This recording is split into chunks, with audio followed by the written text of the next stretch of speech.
உற்சாகமான வணக்கம். வாசிப்பெரும்பு 801. நான்டைக்கு இன்றைய விஞ்ஞானி ஜாலோஹி பேர்து. அந்த விஞ்ஞானியை பற்றி வாசிக்கப் போகிறேன். இவர் முதல் தொலைக்காட்சியை கண்டுபிடித்தவர்.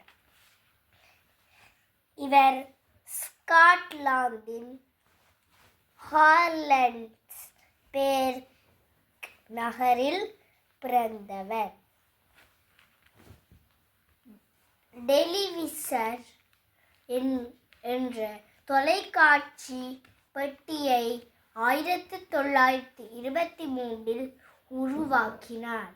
தொலைக்காட்சி தொழில்நுட்பங்கள் பலரால் கண்டுபிடிக்கப்பட்டாலும் ஜாலோஹி பேர்துவின் பங்களிப்பு முக்கியத்துவம் பெறுகிறது.